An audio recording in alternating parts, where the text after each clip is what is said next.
Well, outside this Stillwater Dome here in just outside the campus of St. Thomas University, it is a snow bowl of sorts. That's the bad news. Look out, I believe a big old snow pile just fell off the bubble behind us. Let's hope that we don't have a collapse of the Minneapolis Dome, part 2, thinking about the former home of the Minnesota Vikings. But a plenty warm situation here for a spicy matchup. For the 5th consecutive seasons, 2 non-conference teams getting ready to get after it, and surely some eyeballs around the college lacrosse worlds on this one. How about a top 5 matchup for your Sunday? The reigning, defending, undisputed national champion, St. Thomas Tommies, undefeated at 6-0 coming into this matchup. Number 1 in the country, a unanimous selection in the most recent polls. 2 weeks ago, the last poll somehow weren't unanimous. Someone voting for Texas Tech, the number 13 ranked team in this land. No disrespect to the Red Raiders, but that was just wild in my opinion. How the Tommies, the defending team in the nation, having no problem with their schedule up to a few weeks ago, weren't ranked number 1 unanimously, but are there today. Grizzlies at 8-0 coming into this matchup. They number 4 in the nation. Both teams coming off wins yesterday. St. John's, Montana's opponent yesterday, 13-8 winners. Minnesota Duluth on the wrong end against the Tommies yesterday, 19-1.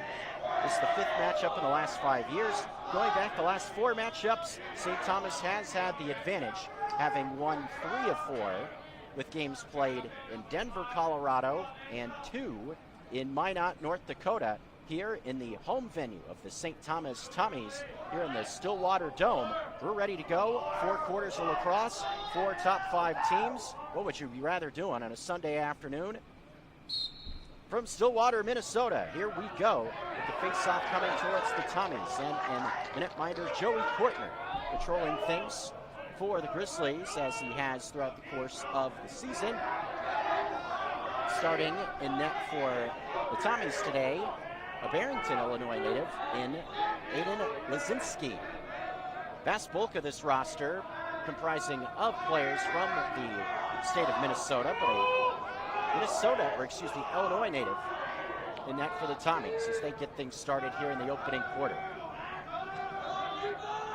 St. Thomas team, can they keep this possession alive?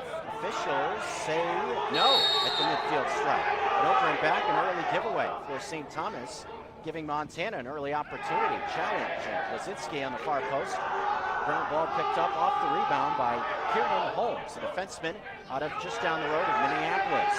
Quick transition offense coming is Dakota Rowan, number 36, settling things down for the offense of the Tommies with one of their leading scorers in Lane Kaloji, number 50. Number of players to look at in terms of offensive productions for St. Thomas, a team that has just been mutilating its competition. Its closest margin of victory this season, shot from the near post, was going to whip to the right of the cage of Joey Kortner. Shot clock, not in my eye view at this point, but do have a look at the game clock, unlike yesterday, so there's one step in the right direction. We do know how much time is left in a quarter. That's always nice. 13:30 to go in our first.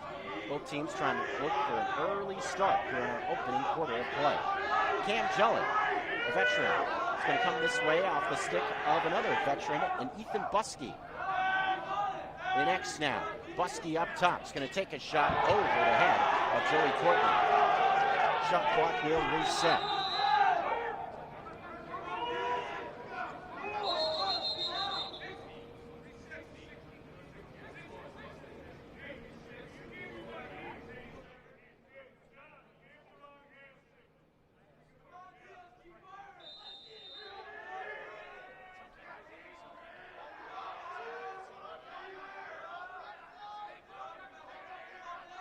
In front, near post, look on the near post, and St. Thomas gets themselves on the board first.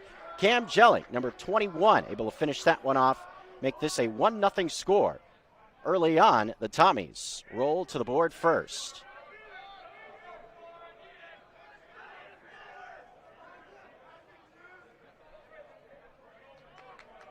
So a good start offensively for St. Thomas.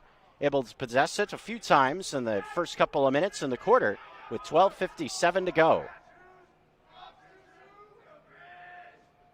Both teams have wins against ranked opponents this season. St. Thomas, thinking about the Treasure State, face-off win coming near post. Alex Morelli, short stick defensive midfielder, able to defeat Isaac Fuller on that face-off for the Tommies. Are a bit short-handed at the face-off spot today as Hunter DeLume, their normal face-off specialist, an All-American selection last year, first-team All-Conference player, unavailable for today's game. But able to win the face-off there. Reaching up, unable to get that one. Shot getting by the stick of Joey Kortner. Aiden Hilger, number 20, or 11 rather, able to finish that one off. It is 2-0 right out of bed with St. Thomas with the early advantage. Looked like Joey Kortner reaching up was a bit disappointed that he wasn't able to stop that. The midi out of Sartell, Minnesota, was able to finish that one off. Quick 2-0 start for St. Thomas. Alex Morelli back up against Fuller at the face-off position here. Morelli's going to pick another face-off for St. Thomas. So far, not having DeLume hasn't seemed to trip up the Tommies at that face-off position. Now a race for the ball as it comes loose. Mason Slapper runs into some pressure coming towards that out-of-bounds line just to the right of us. This will go still with the men in purple from St. Thomas. Kilo G is going to take it back into play for the Tommies in this spot. Whistles sound, stopping play. What do we got here? My guess, an issue with the shot clock. Couldn't tell you because I don't see it. It's now looking at the officials kind of waving their finger in the air, that the kind of universal signal for a clock reset. So I would assume that that's what they want adjusted in this spot. Whistle ready for play at 12:06. St. Thomas the early advantage, 2-0 in this top 5 battle here in the Dome. Sure, a lot of snow around. My goodness, a massive blizzard here in the Minnesota region in the last 12 to 24 hours. NX spinning, looking for some space. Erlandson able to see one go off the near siding of the cage and eventually out of bounds to nearly behind the net for the St. Thomas to still possess it, waiting for the whistle and ready for play. They will keep it moving now. Hilger playing catch on the far post, eventually coming behind the net. Erlandson looking for some space around the defenseman Alex Wider for Montana. Into the middle, shot partially deflected and ended up with Joey Kortner on the far post. Looked like a Grizzly stick got partially in the way of that shot, didn't have too much on it. Here comes Jake Ahrens looking for a clear. The defenseman for Montana is able to do just that. Give the offense a chance to possess it here in this first quarter. It seemingly lived in the offensive zone to our left for the first couple of minutes of the game. But now this Griz offense will get a chance to work it, cut this deficit in half. Axel Heimbach, midfielder, out there with Braxton McAngus, Max Scott, amongst others. Sully Kroger also on the field in this offensive set for Montana. Ball coming into X with the senior Heimbach. It's going to dodge towards the near post. A couple of goals for Heimbach yesterday. Looked to move it inside. Evades the stick of Max Scott. Loose on the carpet. Reese Barron, leading scorer, trying to settle it down. Tommies get to it on the far post. And now we'll look to work past the ride of Montana coming down the near sideline. Zach Kalan tosses it into the middle and finds a man sauntering across the timeline. It is Kaloji. Able to get another possession for St. Thomas. A good start in this opening quarter. When you see two teams this highly ranked on both sides of the equation, it's definitely a spot where it's interesting to see where the mental makeup is. Maybe a few butterflies floating around in a matchup like this. But for a program like St. Thomas, have to imagine that just about anything is going to trip up this group. Near post look. Up top, shot coming. Save made. Sliding to the right by Joey Kortner. Good stop there on the shot from Gelling. Tommies still possess. Here's Ethan Buskey moving into X. Looking for the pass back into the middle. Evades the stick. Coming loose towards the midfield stripe. St. Thomas able to get back to this one as Joseph Torberg able to find the ball for the Tommies, going right at Jondro, beg your pardon. Looking for a man in front, now near post. Dodging towards the middle. Quick move, Gelling keeps it moving. Shot over the top of the cage from the far wing. Maddox Olson found a bit of space there, but fires that one well over the top of the net of Joey Kortner. 9:15 remaining in our first quarter. St. Thomas still with the possession.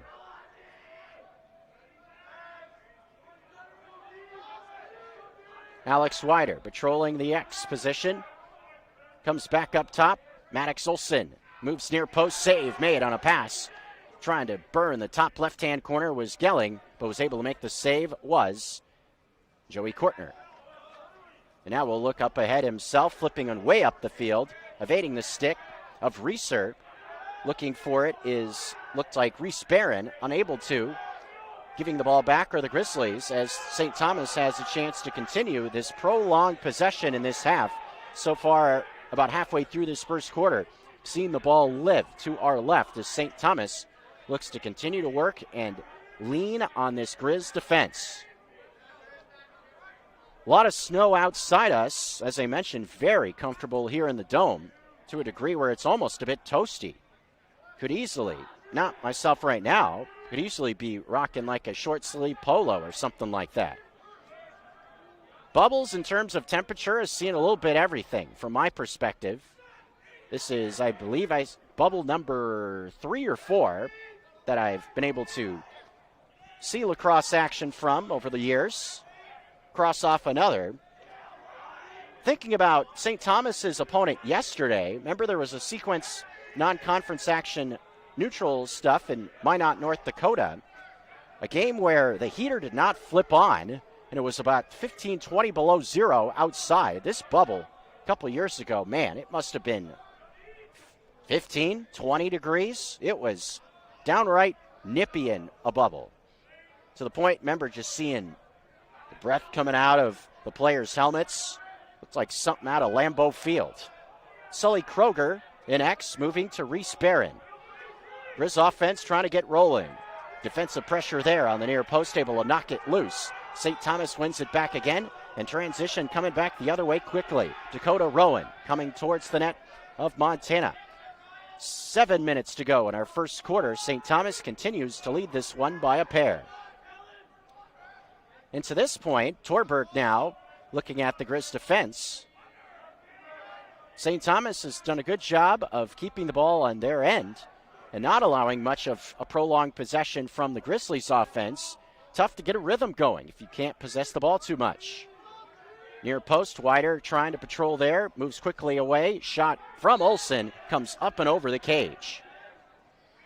Closest to the ball were the Tommies when it went out of bounds. Erlandson will bring it back into play for St. Thomas, with Wider right there on the near post with them. It's fun to visit with Alex Wider after the game yesterday with a field position a bit unique. We're not on the sidelines today like yesterday, more in our normal setup across the way from the team benches. But being so close, we're able to visit with Alex Wider, Grizz defenseman, after the game, get his thoughts on the win against St. Thomas. That was fun. Near post look, able to jump over the shoulder of Joey Kortner and find the back of the net, top right-hand corner, and the Tommies make it 3-0 on a quick dart towards the cage. Torberg, I believe, was the man that was able to find a little bit of a sliver there past Kortner to make it 3-0 in this first quarter. 6:05 remaining, first quarter. A whistle sounds, and Tucker Sargent wants a timeout. All St. Thomas to start things off here in the first quarter. They have a 3-0 advantage over Montana here in the Stillwater Dome. May see a lot of snow outside. It's warm and toasty in here. St. Thomas will look to stay that way offensively when we come back here in chilly and blustery Minnesota.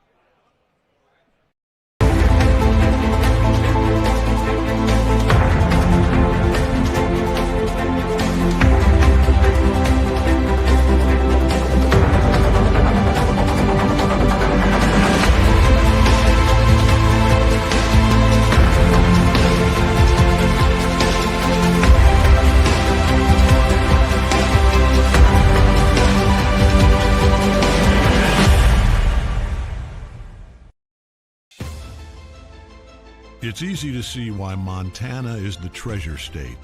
At the University of Montana, we look inside. We see an old truth with fresh eyes, that Montana's greatest treasure is its people. So whatever tomorrow brings, we meet it the only way we know how, with a mind for making. Because what's made in Montana is remaking the world. First quarter here in Minnesota, 6:05 remaining. 3-0 advantage for the homestanding St. Thomas Tommies. Number 1 versus number 4 in the MCLA Division II ranks. Glad to have you along with us. Clayton Byrne running our camera. I'm Jeff Sefford. See what adjustments as more snow goes dumping behind us in the bubble. May have been able to hear it from the crowd mic even. It sounds kind of like a tidal wave kind of going across. Alluded to happened in Minneapolis a number of years ago now. They play at a venue downtown Minnesota. The venue I alluded to with the roof collapsing doesn't exist anymore. The old dome where the Minnesota Vikings and Minnesota Twins used to play. I think it was around 2009, 2010, somewhere in there, where they had a massive blizzard just like this in this region. So much snow up on the dome roof, it completely collapsed, where the Vikings had to cancel a game and move it to Detroit because of all this wackiness. We're expecting over 1.5 feet of snow still to come here in Minneapolis. Near post look, Kortner couldn't get that one, just ripped to the back of the net from Cam Gelling. Number 21, his second goal already. And St. Thomas just rolling here in the early going with 5:30 remaining. Montana, as I mentioned, a ranked win this year. A ranked win that maybe looks better thinking about how they played earlier this weekend. In the number 11 ranked UC San Diego Tritons, they gave number 3 Cal State San Marcos all they could handle on Friday night. It was a 1-goal game going all the way down to the end. That was a squad that Montana simply dominated earlier this season over in Denver, in the Denver region. St. Thomas also had games on that weekend.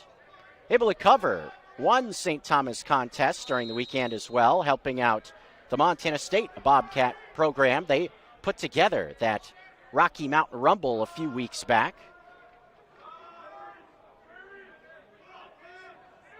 But this surely the best opponent that Montana has faced, and you can say that thinking St. Thomas. Regardless, that's the best team you're going to face. This program is the benchmark of MCLA D2 lacrosse, and they're showing why. Here in this first quarter, yet another goal, as it is now 5-0, as Cam Gelling just keeps on rolling in this first quarter. He has himself a hat trick already with 5:01 to go.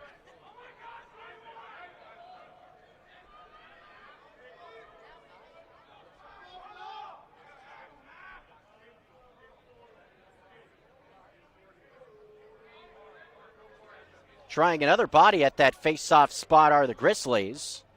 Seen a few out there. Isaac Fuller on the last where a legal procedure was called against Wyatt Nelson. Now it is Matt Klein getting a shot at it for the Griz. Face-off, once again, will end up with St. Thomas. And that's been a big reason for the amount of success that they've been able to have here in this first quarter. Been able to win every face-off to this point to keep possession on their end, to just keep this offense in rhythm. Joseph Torberg slowly sauntering into the offensive end. Seeing the passing being very crisp, getting to positions to shoot it that haven't given Joey Kortner much of a chance to make a stop. Ball moves very quickly from this Tommy's team. Near post, looking to get free. Pass right on the doorstep, beating Joey Kortner. Beautiful offense there, finding the open Kalogi, and it's 6-0 St. Thomas with 4:11 remaining in the first.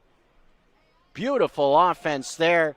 mentioned the hat trick already. Instead of deciding to pull the trigger that time, facilitates, finds Kalogli beautifully, point blank against Joey Kortner. Absolutely nothing he could do to stop that shot, as it is all St. Thomas here in this first half. St. Thomas able to get a resounding victory last year against this Grizzly team as well, winning 18-8. And right now, Montana needs to find something to flip it back in their direction, as they haven't really had a chance to possess the ball whatsoever here in this opening quarter.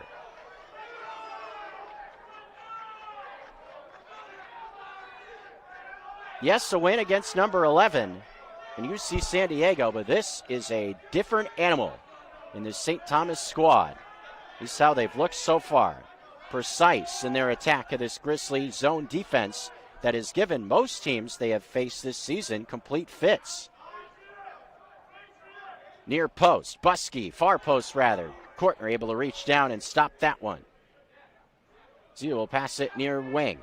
Here comes Alex Wider. He's got some green grass in front of him. He is going to turn on the speed and get himself across the midfield stripe with relative ease to set up Michael Ray and Max Scott. And this Grizzlies offense desperately needing something to go their way here in this opening quarter. That has 3 minutes remaining. 6 goals in the opening quarter. St. Thomas is, in terms of a ranked win, they're alluded to it earlier. Highest ranked team they've defeated, a familiar opponent in the Montana State Bobcats, team they have seen in non-conference games rather, and at the national tournament. St. Thomas got the revenge against the Bobcats at nationals last year after losing to MSU in the 24 national championship game. St. Thomas, the defending champs and 7-time national champions at this level. Bobcats at number 6 this season as Reese Barron and X. And thinking about how that game went, really they were able to jump on the Cats the same way that so far they've been able to take it to the Griz at this point. Sully Kroger had a lot of pressure on that shot. Ball will be kept alive thanks to Max Scott. It was a 11-1 lead at halftime for the Tommies against MSU a few weeks ago. St. Thomas thinking about a buzzsaw sort of a strategy, looking to mince their way through the Grizzlies on this Sunday as well. Done so far. They lead 6-0 with 1:48 to go, looking for more with their offense once again patrolling with Torberg. Seems like he has been the man to start a facilitation of the offense more times than not. 20-on-20, challenging O'Brien. Keeps it moving, Buskey. Shot, far post, over the head of Kortner. That thing ripped from Maddox Olson, but mixed the cage. They just move it so quickly around this zone defense, making it tougher for potentially this defense to get set up with the ball moving so fast. Could be the whole idea. Olson again with pressure from Jandro. Olson keeps it over here, using a screen. Jelling inside, looks middle, reaching to the right was Kortner, unable to get his stick on that one, but evaded the cage. Owen Block, an attackman, was closest to it when it went out of bounds. Wider with him on the near post. Block up top. Shot partially deflected to the right. Kortner had a stick on it as well. Kortner also was the closest to it on the back line when it went out of bounds. Montana possession now with 57 seconds remaining in the quarter. Wider looking at the midfield line. Has someone, it's Mac Angus. Pass evaded his stick. Heimbach trying to get to it. Now walking a tightrope on the midfield line. Tommies get it back with a new shot clock. Here they come quickly the other way. Transition offense to the far post, now going to peel off towards the far sideline. Looking to set up one last rush towards the cage with 30 seconds remaining. Far post, pass evades, block, and a rare turnover for St. Thomas in this first quarter. We will see it now with Montana with 25 seconds remaining. Alex Wider on the far post, going to lob it towards Alex Heck, 2 of the 3 senior defensemen for this Grizzlies back line. Will he just be able to get to the midfield line alone? He knows he cannot, walking into a trap. Instead goes in front of the Tommies bench with a pass to Kroger. 10 seconds remaining with Mac Angus now. Heimbach's with 7 towards the cage. Heimbach, 3-4 bodies around him. A penalty flag flies out as this first quarter will come to an end, or will it? Penalty flag is out. There is 1 second remaining on the first quarter clock. So a man-up situation for the Grizzlies in a spot where they desperately need something to go their way. Start to stem the tide.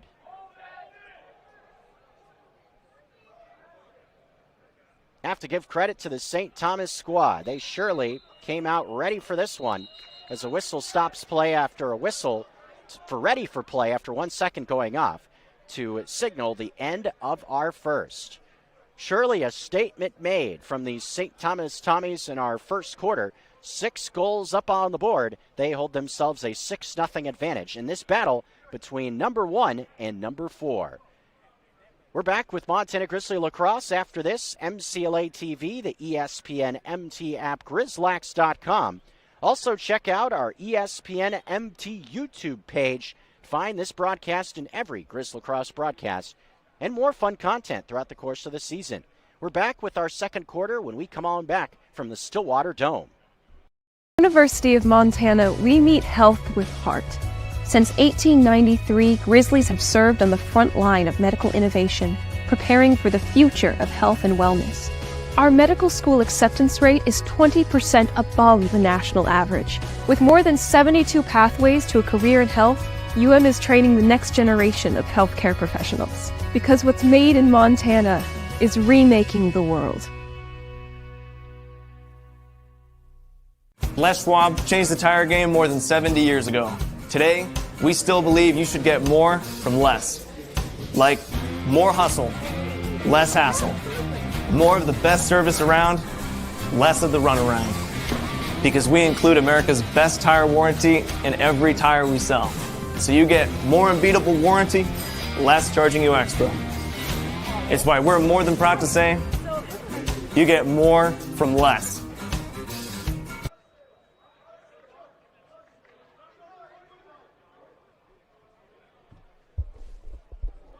Back here, action in our second quarter.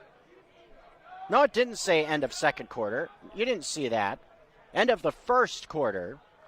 Hopefully didn't put too many people's brains in a pretzel. Mentioned a lot of ties to Minnesota and the Midwest with the St. Thomas roster. Mentioned the massive blizzard here in this region. Hopefully everyone joining us from the St. Thomas perspective, and a few links to the Midwest, of course, on this Griz roster as well. Hopefully everyone is hunkered down and safe like the Montana Grizzlies have been before rumbling down the interstate to get here. Took about double the amount of time as what the GPS and the map app told us it would. We were told it was about 15-20 minutes from the team hotel. Took about more like 35 or 40, just kind of trying to rumble your way down snow-covered roads and everything else. Of course, us from Missoula, Montana, University of Montana, snow and adverse weather, nothing new. Montana, this storm actually just kind of started on the Pacific Northwest coast down by Seattle and just kept on chugging east. So Montana actually got absolutely obliterated with snow as well. Man-up situation for the Griz offense. Bo Sterling and Sully Kroger trying to get something going. A look inside and a goal for Reese Barron. Yes, Reese Barron scores going down low to the left. He was close to the crease, so a little bit of indecision at first, but the officials give it the A-OK. Now talking about it behind the net.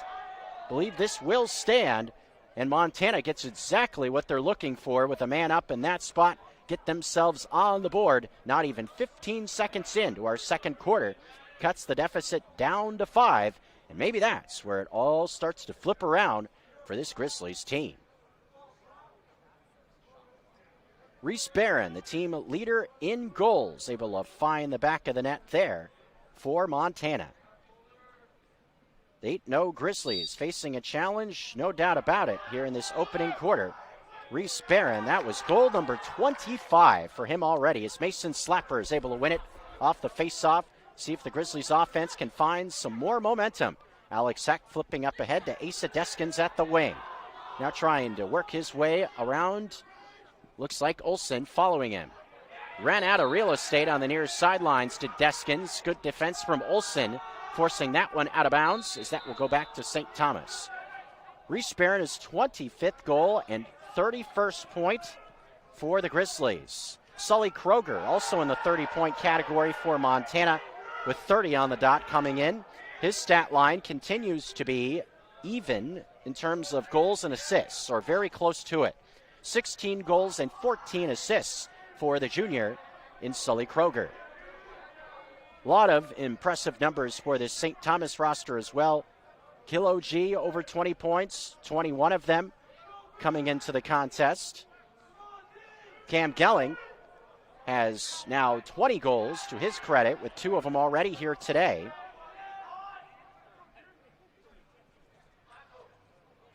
Kortner able to stop shot in front this time. Reaching down to the left. Good save from Kortner. Flips way down the field. This is a 50-50 ball going well into the far corner. This will be picked up by St. Thomas. Lidsky, number 32, Aiden Lidsky, able to find it and flips to Torberg, who will come across that midfield line with Reese McIntosh following him. A pass inside, right in front of Kortner. Point-blank shot and an easy put away there for Kilogi to make it 7-1. Seen a few of these point-blank sort of opportunities as well in front of Joey Kortner in this first half. Mentioned numbers for Kortner throughout the course of the season. Going into yesterday's game at a save percentage over 80%, did Kortner, one of the best goalies at this level of lacrosse. But when you have a point-blank look like that, there's just simply not much he can do. 13:09 in our second quarter. St. Thomas expands the lead back to 6 in this half. Another face-off win for Morelli, who has been awesome so far in this first half, again filling in for Hunter DeLume, the second-team all-conference pick, all-American pick from last year. First-team all-conference, and already this season had over 40 face-off wins, but again out for today's game.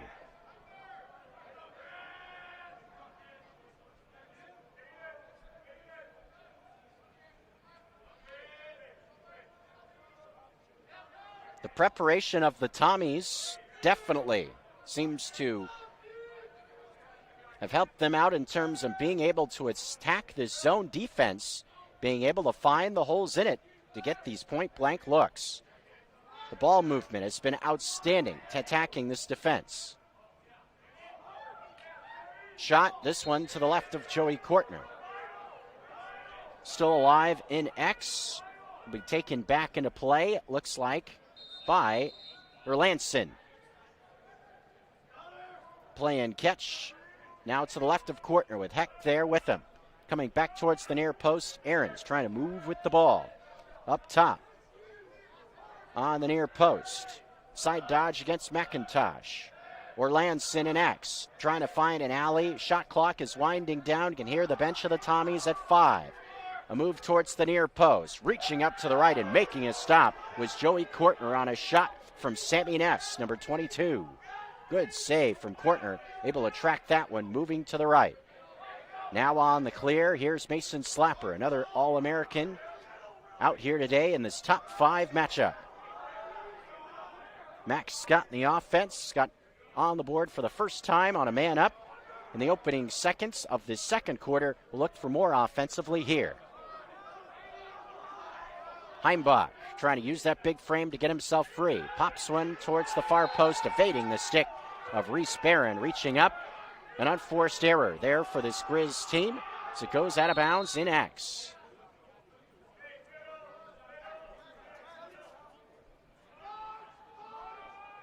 Lidsky in the ride, looking for somewhere to go. Turning on the burners and making it look somewhat easy in that spot was Joseph Torberg. Pretty big dude out there, but runs very well. Torberg inside. Nothing they can do about it for this Griz defense. Reaching up to the left corner, trying to stop that one going to the top left-hand corner, and nothing doing with 10:49 remaining. getting free once more in this half. Cam Gelling just been all over the place. My count is 4th goal of the half.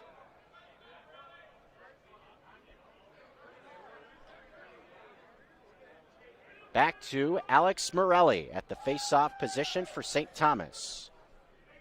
This time going up against Fuller. Morelli has had a good amount of success as well at the face-off spot coming in.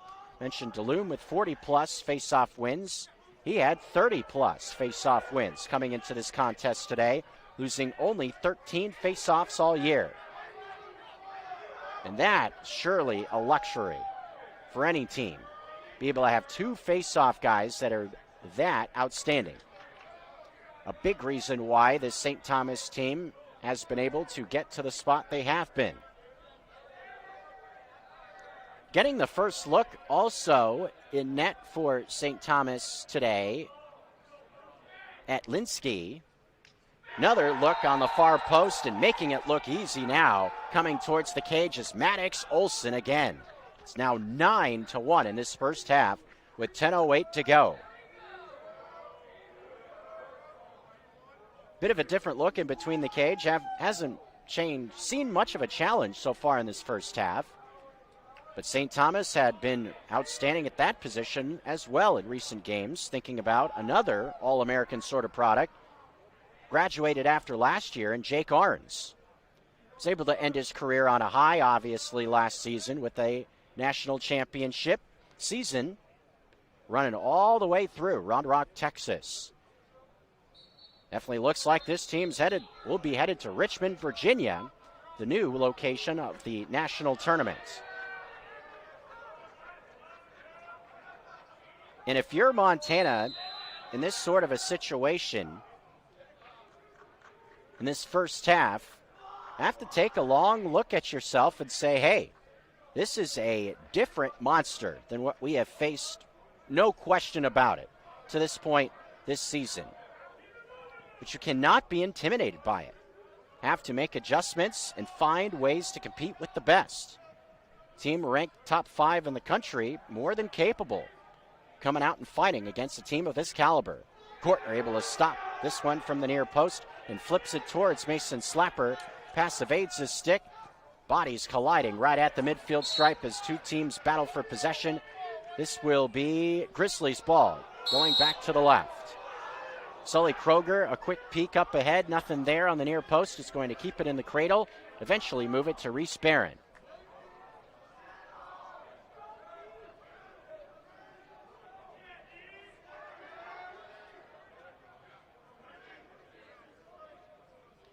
Under 9 to go in the half. Court Lehman checks onto the field for the Griz. Call him a Sentinel Spartan yesterday. Whoopsie, a Missoula Hellgate Knight. Knew that. It's hard to keep all the different high schools in Missoula in track sometimes. Another errant pass off the stick of Kellen O'Brien, looking for Reese Barron. Some of these passes out of bounds have not helped Montana either. And that has been a calling card of this St. Thomas program as well. If you creak the door open ever so slightly, they will just burst on through and burn you for it. On the flip side of things, I can only think of 2 turnovers that this St. Thomas team has had so far. Almost immediately turned it over in the first quarter, and then once again towards the end of the quarter. And right as I say that, an unforced error for St. Thomas here with a pass evading the stick of Joe Torberg, beg your pardon. This will be flipped up ahead towards Reese McIntosh. Montana able to get it across the midfield stripe. So if you're a Tommy fan, I'm sure you're thinking, well, there's the old broadcast curse. Goes across the midfield line, swept back by McIntosh, was deflected there by St. Thomas. So no over and back there. And now a pass will get away. We'll see the ball go back. Teams trading possessions here right around this midfield line from Montana and St. Thomas's perspective. O'Brien with a bit more real estate now across the line will set up a possession. But from a St. Thomas perspective, after just talking about how sharp they've been with the ball, with not a lot of unforced errors. Right on cue, they throw it out of bounds. Right as they talk about it, the old broadcaster's curse. Sully Kroger unable to evade the defense. Ryan Hansen, defenseman, showing some good athleticism, shifting his feet right with the movement of Kroger. And it looks like the ball going back to St. Thomas now, looking for a clear down the near sideline. Dakota Roman looking for some space to lob slowly into the middle, able to evade Max Scott, and coming across the line is Erlandson. Buskey now with it, putting his foot down. Now we'll go towards the sideline. Looks like a timeout is going to be indicated, and a timeout has been called. Timeout by head coach Jason King of the Tommies. Their first of the half with 6:58 remaining, with St. Thomas leading this one by 8. Score is 9-1 Tommies. Number 4 climbing an uphill battle against the number 1 ranked Tommies, the defending national champs. We'll be back after this. It's easy to see why Montana is the treasure state. At the University of Montana, we look inside. We see an old truth with fresh eyes, that Montana's greatest treasure is its people. So whatever tomorrow brings, we meet it the only way we know how, with a mind for making.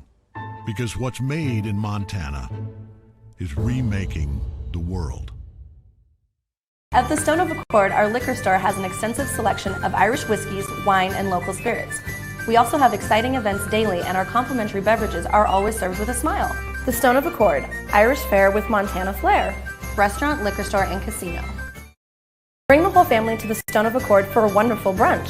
From traditional comfort food to eclectic specials, there's something for everyone to enjoy. And it wouldn't be a proper Missoula brunch without an Irish coffee and a mimosa. The Stone of Accord, Irish fare with Montana flair, restaurant, liquor store, and casino. Happy Sunday once again, 6:59 in the second quarter. A 9-1 advantage for St. Thomas. Number 1 ranked Tommies have been extremely sharp in this one. Offense and their ability to move it quickly and to have the intuition to know where to cut on the field to attack the zone defense. Apparent in my mind that Coach King had these Tommies raring to go to attack this defense of the Grizzlies. That has been one of the stories at this level of lacrosse in recent weeks, with Montana coming in defensively in their last 5 games, allowing less than 6 goals a contest, with yesterday being a bit of an outlier and kind of a funky game against St. John's. The 8 goals allowed was actually a season high for Montana this season, with 4 of those goals coming in the fourth quarter when things were seemingly all but over, with Montana leading by 9 going into the fourth. Alex Heck, very familiar man in this quarter. Olsen had a pass or shot partially deflected, a hit applied by Jandro, allowing the Grizzlies to win the ball back. Good physical play, allowing Heck to find it. Heck has it back now on the near post, looking for somewhere to lob it. He does, flips it over a few players' heads, ends up with Jandro on the near post. Nifty clear there, kind of dropping that one in the bucket to a degree. Looks like offsides called against Montana. Allows Olsen to run right back into the offensive end against Reeser. Seeing a few passes miss sticks there, an offside call. See the ball go back to St. Thomas, facing an opposition that is as good as it gets at this level. Making mistakes like that makes your life all that much more difficult. Ball moving around. On the near post, McIntosh trying to keep it away from the cage. From X, here's Owen Block. Sees a pass, evade his stick. This one goes well out of bounds. To the left, or the other left, the right of the St. Thomas bench. Alex Heck, way over there, is going to quickly bring it back into the field of play. Thought he had the whistle and ready for play for the officials. Now does. Directing traffic, now lobs towards Mac Angus. Puts his shoulder down, able to get around a man with 5 minutes remaining before halftime. Both teams have one timeout left in the last 5 minutes. Tucker Sargent used one in the first, with St. Thomas out to a quick start, leading 3-0. Saw one just moments ago from Coach King on the St. Thomas sideline.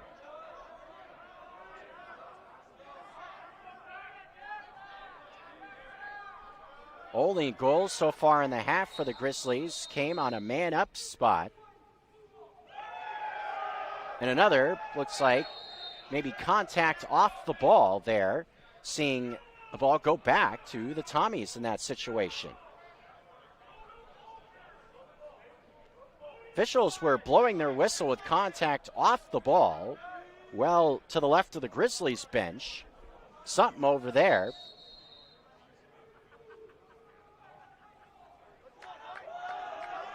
Teams trading possessions. Jandro brings it across the midfield line quickly.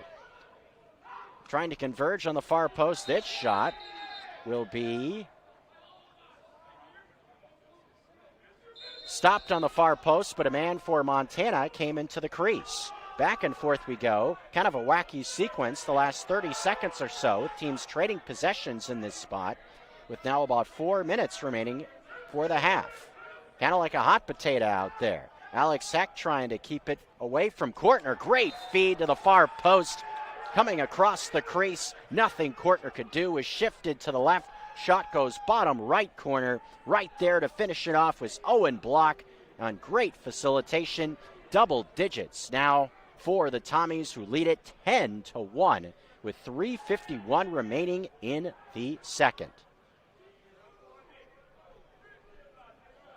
Rolling up to the venue here this afternoon. This was not what I was expecting in this battle between these two teams. Anticipated this Grizz defense, who has been so good throughout the course of this season, would be able to give this St. Thomas team a fight, combined with, if not the best, one of the best goalies at this level in Kortner. To this point, this St. Thomas offense has been able to slice, dice, insert adjective here against this defense. Very impressive for St. Thomas. And if there's any question at this point, this team should be unanimously ranked number 1 in the country at this level. I think this team is answering every question and then some so far in this half.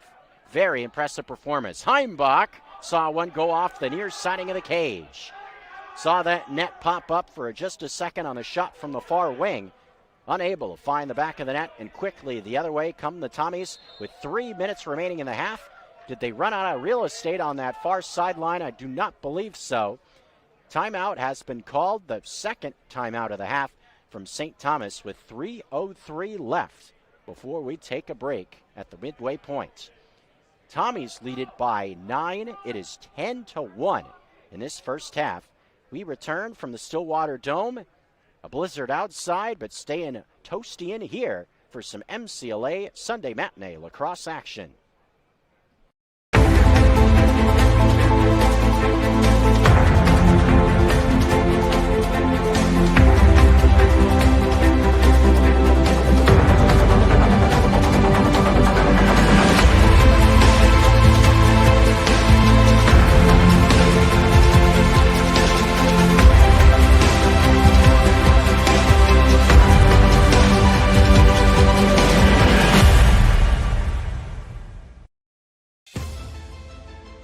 It's easy to see why Montana is the treasure state.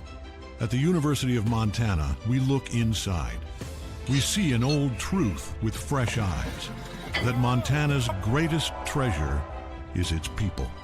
So whatever tomorrow brings, we meet it the only way we know how, with a mind for making. Because what's made in Montana is remaking the world.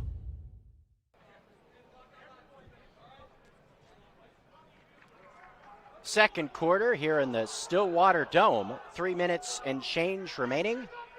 Glad to have you, however you're joining us for a Sunday afternoon. Local time here, 1:30 here in the Minneapolis, I guess you could say, greater area. Here we go, Griz! One Griz fan excited for the resumption of this second quarter. Didn't get a chance to see who that was, walking right by the table, but he's excited. He's ready to go. Maybe on the West Coast, maybe you're thinking some brunch around 11:30. I know that's what I'd be thinking. Thinking about Montana's final game of this road swing. May need, if you're thinking about this time zone or even the East Coast, you may need an extra cup of coffee or something to get you through that one. North Dakota State, the final game on this Midwest swing in Fargo in 2 days' time, will be a scheduled 9:30 p.m. opening start time. Whoa, I might need a little extra something for that one as well. NX still alive for St. Thomas. Moves it quickly to the near post. What a spin move coming middle. What a save as well. Rebound in front from Buskey is stopped again. Bodies flailing to the left of Kortner. Ball will stay with St. Thomas with 2:12 remaining. What a spin towards the middle of the field from Sammy Ness to find space. He shoots. Then a beautiful save from Kortner to stop it from going into the cage. Rebound pops out in front a bit. Buskey couldn't finish it off either. Still alive on the near post for St. Thomas. Did not see if the shot clock reset. Tommy's sideline wanted it. Aaron Arns patrolling that near post as it comes back into the middle of the field. Putting his foot in the dirt. Hilger keeps it moving. Pass into the middle. Picked off the carpet by Alex Weider with 1:40 left. Transition looking for Jandro. He has it. Or does he? Look to pick it. Yes, he does. To the left of the bench and checks on off. Now a whistle will stop play. I would imagine that will mean a timeout from Tucker Sargent. And indeed, that is what we've got. Tuck out,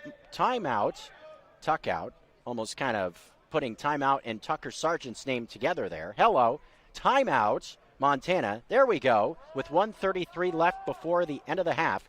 No more timeouts on either side of things.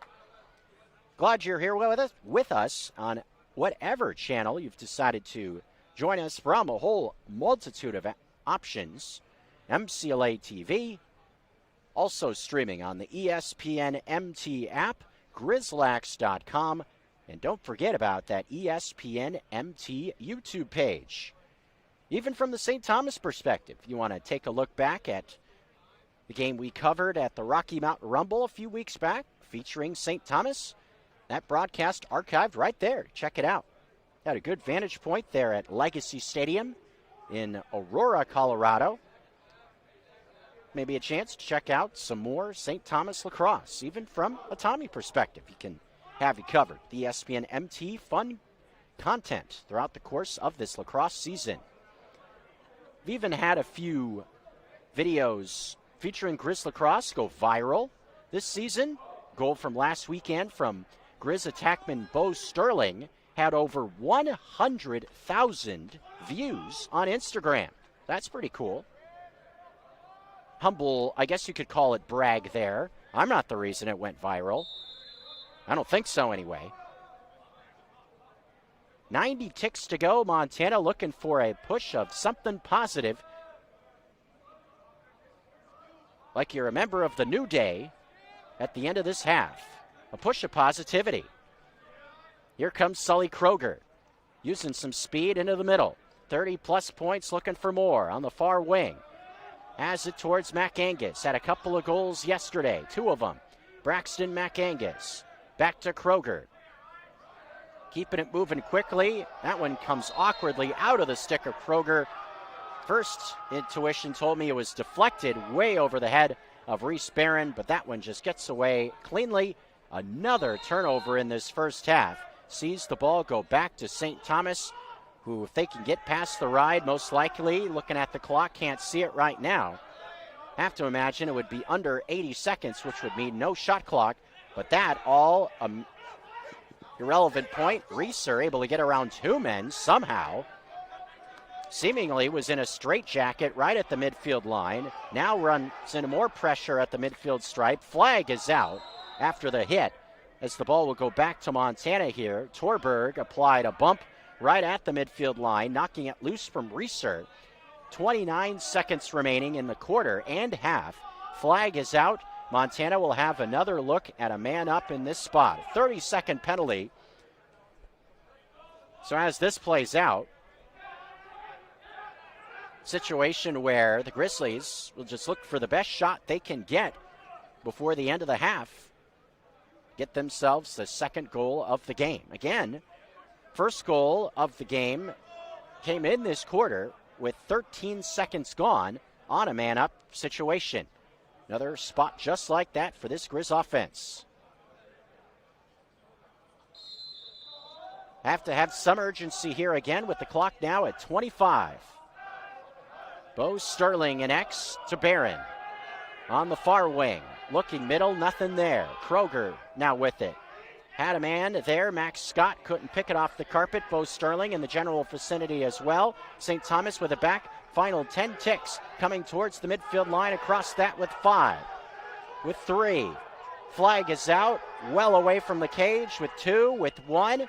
And that will do it for the end of the half. St. Thomas and the Tommies and their head coach Jason King absolutely loving it. Able to hold up a man down, keep the Grizzlies off the board, and put a stamp on it to a degree in what has been an absolutely dominant effort so far from this St. Thomas team. The head of the table at this level of lacrosse, absolutely no question about it. Defending national champions, undefeated. 7 national championships to their credit, flexing their muscles and then some in this opening half. The number 4 Grizzlies will go to the halftime break, trailing by 9. Score is 10-1 after 2 quarters of action. View at the scorers table. Assistant coach Max Reuter. Officials may be giving the messages back of the penalties at the table. Mentioned there was a flag down as the waning seconds were ticking off the clock after a nice clear was made from the short stick defensive midfielder in Dakota Ronan. Able to work his way down the far sideline and get it into the offensive end in the final moments of the half. Imagine we will see that carried over into the third quarter.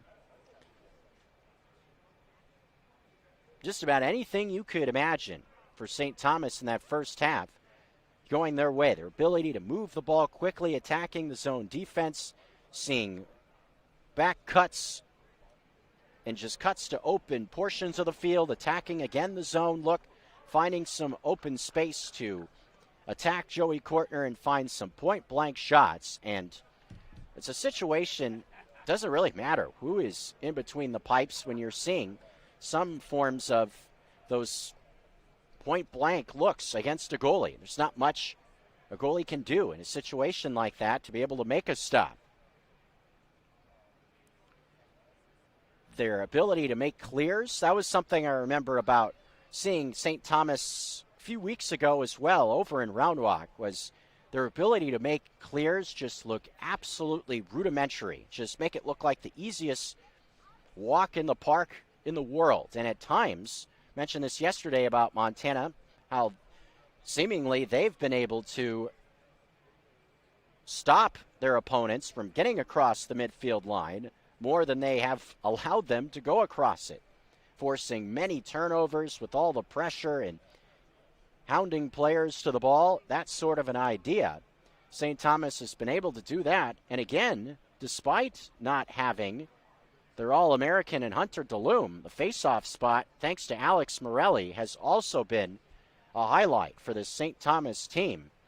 6-0 record coming in, well on their way after a half of action, leading this one by 9. A 10-1 score with the Grizzlies trailing the Tommies of St. Thomas. We're at the half here at the Stillwater Dome.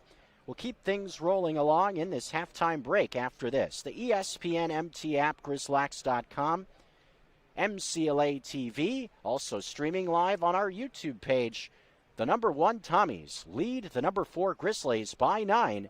Back with more from Stillwater, Minnesota after this.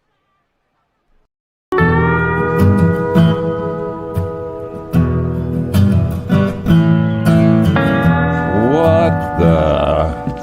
What are you drinking?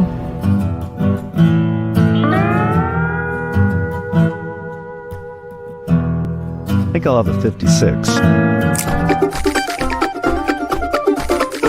56 Counties American Light Lager, a beer for Montanans and friends of Montanans. At Shields, we're anglers, endlessly seeking and refining techniques.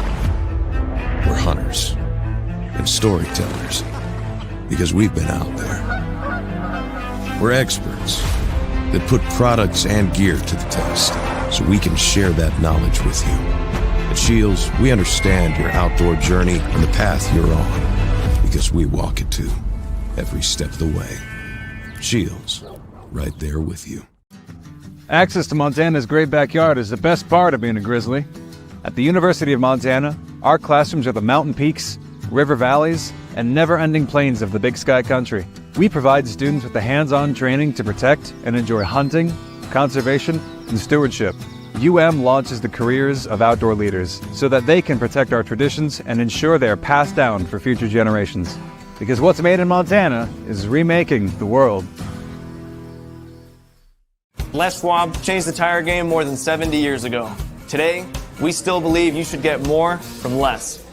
Like more hustle, less hassle. More of the best service around, less of the runaround. Because we include America's best tire warranty in every tire we sell.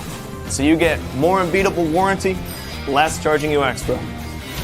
It's why we're more than proud to say, you get more from less.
Halftime here at the Stillwater Dome. It's starting to wind closer towards the beginning of our third quarter.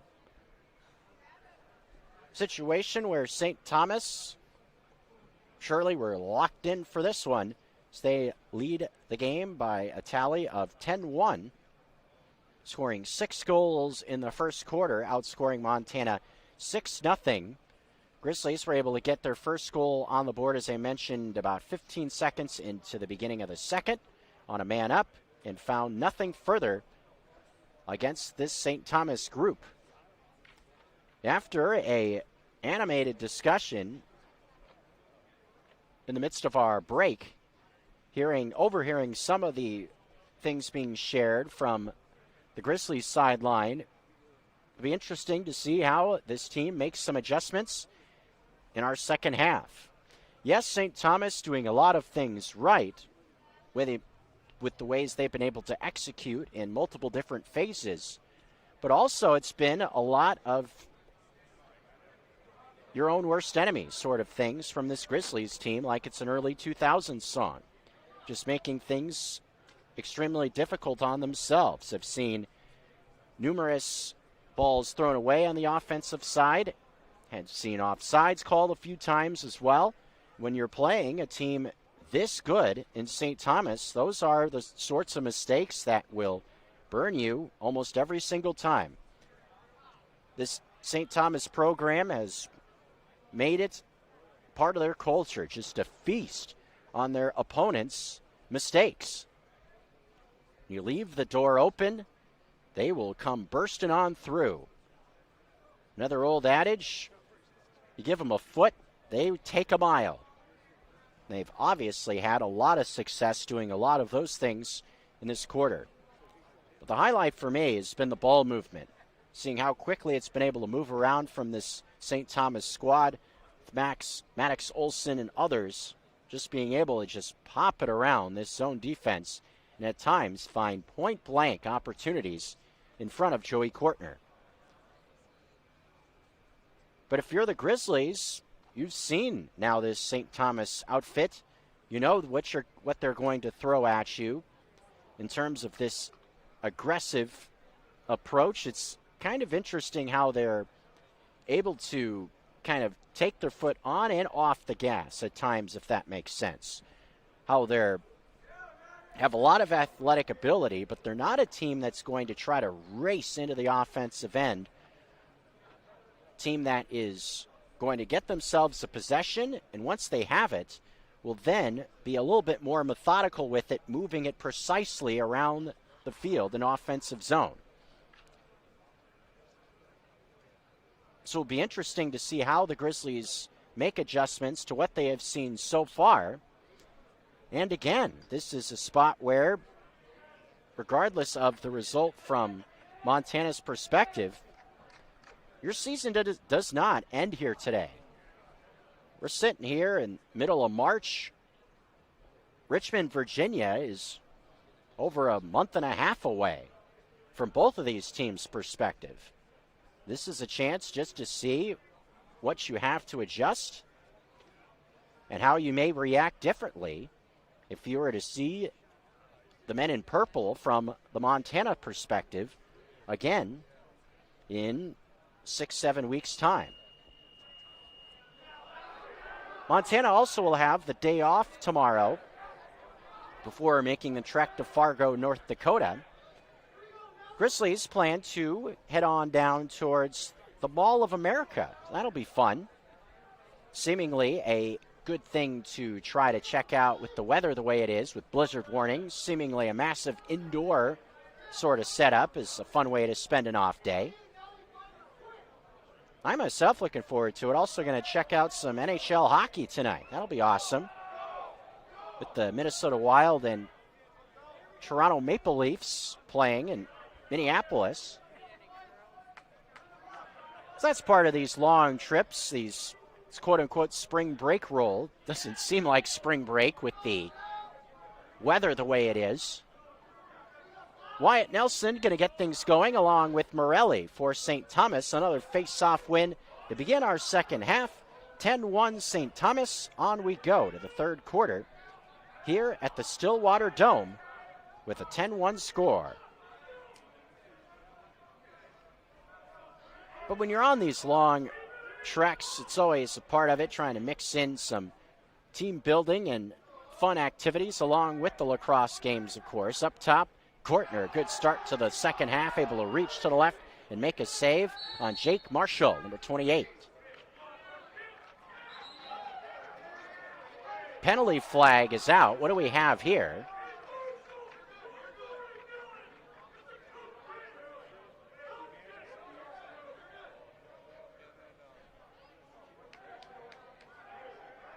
Call against the Grizzlies in this spot. Call against Joey Kortner for Montana. So Rhett Parrish is going to check onto the field quickly. Saw a penalty against the St. John's netminder yesterday, and now Kortner called for an infraction here to start the second half. Also seeing Bo Sterling in the penalty area for the Grizz. So made a save, maybe some extracurriculars after that sequence. Allows the man-up group for St. Thomas to get a look at it. Buskey moving it quickly on the far post, and X seemingly in a blizzard. like it is outdoors. Maybe an unforced error on the back line. Was it a stick that got on it? Must have been. Imagine Alex Wider's stick gets in the way of a pass. Coming back into the offensive end, Kiloji moves it. Buskey, his shot, whips to the left of the cage. Now occupied by Rhett Parrish, netminder out of Austin, Texas, who has seen action in 3 games this season for the Grizzlies. Get a man down in this spot. 2 of them actually thinking about Bo Sterling out there as well. Coming loose towards the midfield line. Heck, Slapper, McIntosh, amongst others, in a scrum for it. Pops towards Heck, somehow evades 2 men and gets across the midfield line with a spin move. Michael Phelps style, a part of it. I don't know if he's got tennis shoes though, as it comes more into the middle of the field. Buskey trying to hound Jandro. On the near side, Scott couldn't get to it, bounces right under his stick. 90 seconds into the 3rd quarter, ball going back to St. Thomas.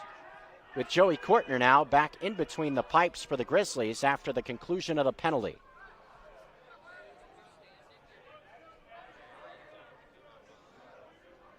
Erlandson waiting for some help. Checking on now is Maddox Olson. He's going to come right downhill against Gabe Miller. On the near post, Olson had it pop out of his stick. Ends up with Wider. Turns on the speed, gets around a man, tosses it over the head, though, of Max Scott, going into the near corner with 12:57 to go. Wider able to pick a ground ball very nicely, using his speed impressively to get around Torberg, one of the top attackmen for this squad for the Tommies. Good showing of athleticism there. Just had a pass go a little bit too tall, looking for Max Scott. And speaking of Torberg, he is in no hurry now, looking at this defense of the Grizzlies. And you'd have to imagine, with the lead where it is, that St. Thomas will be very content to just keep the ball and pop it around this zone defense look and just keep that clock moving. Erlandson and X coming more towards the near post. Across the field she goes, back towards Reese McIntosh and Hilger. Coming in X with it. McIntosh still there. Pass towards the near post, partially deflected, still settled down on the near side. Erlandson comes into the middle. Olsen going to come downhill towards Matt Klein, using a screen around Reese McIntosh. Bodies hit the deck. McIntosh applies a hit as it comes towards the near sideline. A dive, looking for the ball, was Matt Klein. St. Thomas still with it. Moving quickly middle. Shot over the head of Joey Courtner from Kilogi, who scored a couple of times in our first half. A shot there in our 3rd quarter with 11:43 left. Whistle brings us back into play. Shot clock winding down. Defensive pressure from Aarons there. Skipping into the corner. A good defensive sequence here for the Grizzlies as it's lobbed into the far corner out of bounds. St. Thomas giving up possession there, knowing the shot clock was winding down.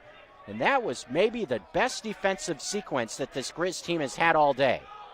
Moving quickly was that zone defense, keeping themselves in front of Joey Courtner, not allowing any avenues towards the cage whatsoever. Good sequence. Heimbach finding Reeser. See if the offense can get going. Looking for their first even strength goal of the game. Sully Kroger. Good pass to Barron. To the near post, Scott. Keeping it out wide. Heimbach now coming towards the near post. Men converging into the middle, looking for a feed. Not going to come there. Reese Barron, the only man to find the back of the net for Montana. On the far post, moves it to Kroger. This way to Reeser. Coming towards the near post, 2 men with him. Shoots, and a save is made on the near post. Liskey able to reach down and make that stop. Liskey has it back now, directing traffic, looking for that midfield line. Goes towards the scorer's table, sliding, able to get towards it, get around a couple of men, one of them being a Mac Angus, was Erlandson.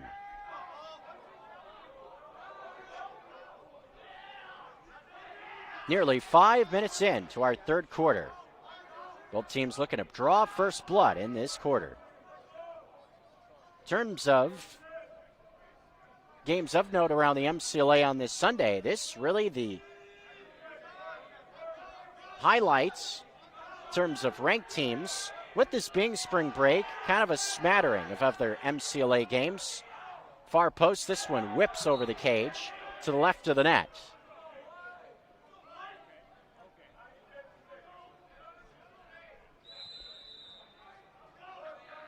This is the only ranked matchup in the MCLA D2 on this day. Mentioned a big game on Sunday, or Friday rather, with UC San Diego just coming up short against Cal State San Marcos, two rivals. John Dro able to pick it and come across the midfield line. Good showing of athleticism.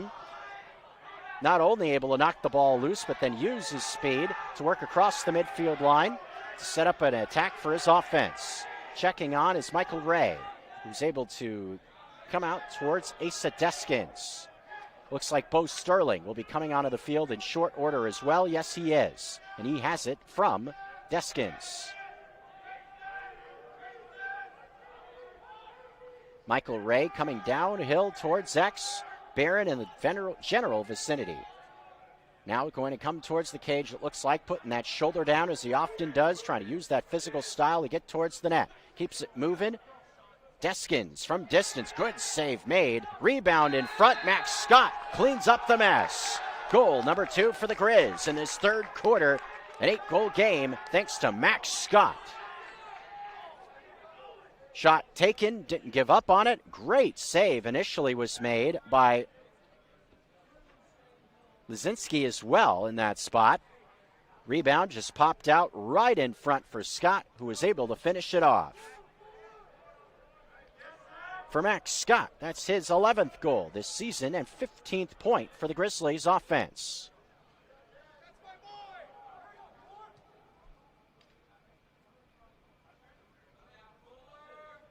Isaac Fuller out there at the face-off spot against Morelli. Morelli able to scoop that one and another face-off win. Continues to be solid. Runs into pressure as he comes towards his own net, but men there in support. On the near post now, moving into X. Play and catch on the near wing. Wider trying to keep it away from the cage. Ball comes middle. Gelling will now settle things down to the man that has proven to be the facilitator in Torberg. So often is the man possessing it, kind of bringing it into the field of play. Olsen, a quick shot, good save by Kortner. Mooching up to the left. Looking for an outlet towards the midfield line. Bodies flailing away. What do we got? Officials pointing to the right. Griz ball. Here comes Heimbach with 7:55 in the third. Max Scott and the Grizzlies, the only team on the scoreboard so far in this third quarter.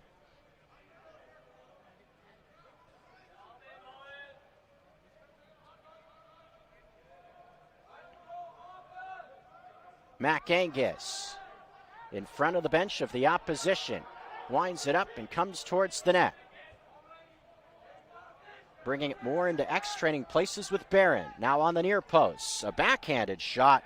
Penalty flag is out with contact right there on the near post. Seemingly a purple wall. 3 bodies right in front of the near post, but some contact comes. And a 30-second penalty called against St. Thomas as a result in this 10-2 game with 7:24 to go.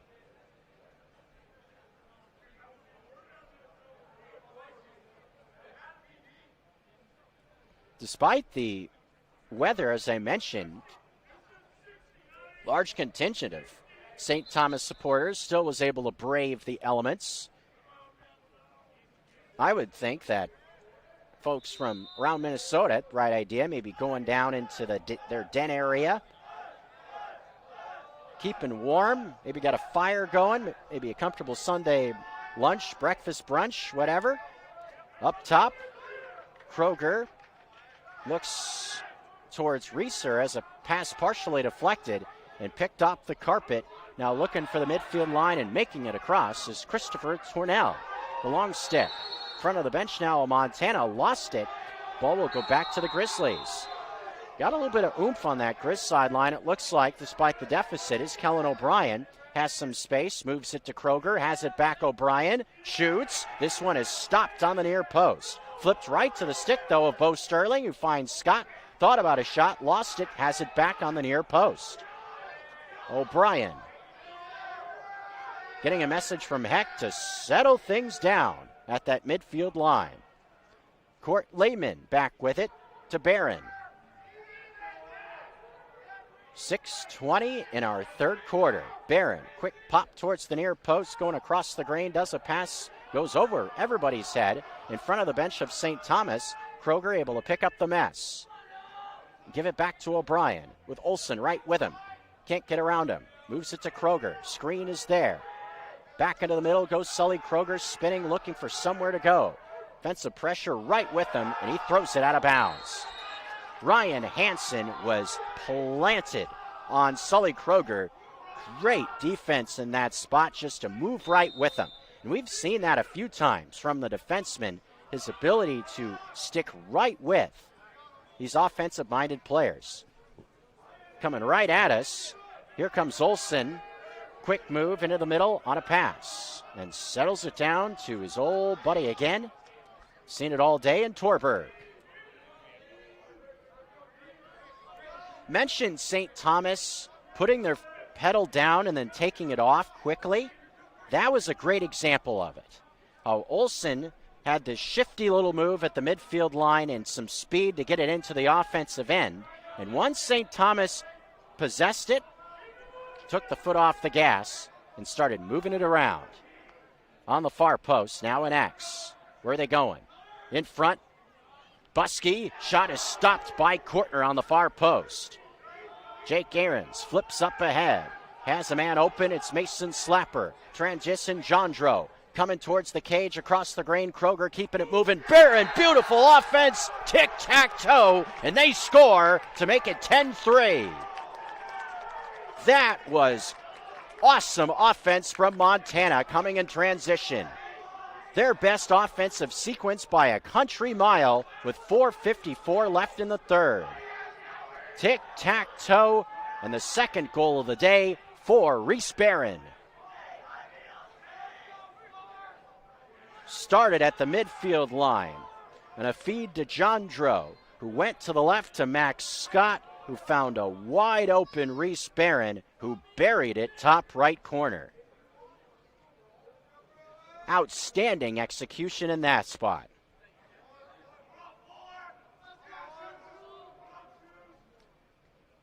Back to the face-off position with Morelli and Fuller. Got ourselves a football score at 10-3. Ball kicked towards the net of Montana. A bouncing ball. Can Matt Klein pick it? Comes off his stick. Hits the deck. Bodies converging. Now a scrum of 4 or 5. It ends up with Matt Klein. I would trust Matt Klein in any sort of scrum, thinking about him being a hockey player. I'd imagine he's got a little bit of an edge to his game, with that being a thought. One guy that's not going to be afraid of any sort of a check, that's for sure. Even found himself on the right end of a little bit of a, guess you could call it a brouhaha, in a game against Eastern Washington on the ice in Cheney, Washington, back in the month of November. Again, a Griz hockey player. St. Thomas knows a thing or two about hockey as well. Heard about the brand new rink and basketball arena they're building on the campus there, or have built, beg your pardon. Sounds like an absolutely outstanding facility. Michael Ray on the far post, spinning, looking for space, 2-3 men around him. Trying to get out of there, feeds it to Kroger. More space now for O'Brien. One-on-one coming towards the near post. Now a screen from Scott. Pass to Bo Sterling. Pops into the air on the far post. Ends up with Michael Ray. Look what I found. Goes to X, Reese Barron. He shoots off to the left of the net. Tommies were closest to the ball, out of bounds in that far corner. So they will get a chance to look at the right of Montana. Man is open on the near wing, and they're going to find him. I saw him a split second before the pass came, but Aiden Temper, number 13, was all alone, and he was the man that eventually is able to come across the midfield line with it. Have to give credit to Montana in this third quarter. Things have gone much more in their favor in this spot compared to the first half. St. Thomas, 6 goals on the board in the first quarter, but have only scored 4 goals since, with now 2:45 left in the third. And it's been 2-0 Griz in this quarter as well. So give them credit again for making adjustments and playing a much better game. Mason Slapper now a chance to pick it off the carpet. Gabe Miller looking to come and support after it hit the deck. Miller pops it into the air. A bounding ball ends up with St. Thomas and Torberg. Way on the far wing with Wider with him. Torberg tries to get away from him. Shot clock is winding down under 10 on the near post. Trying to get a shot off. Knocked down on the near side by Aarons. Arns flips it ahead. Here's Mason Slapper. Across the midfield line. Less than 2 to go. Jake Aarons, defensive pressure, did a nice job keeping that one away from Kortner. Seemingly Torberg was doing everything he could, contorting his hips in 15 different directions, looking for an angle towards the cage. Never was available. 1:40 to go.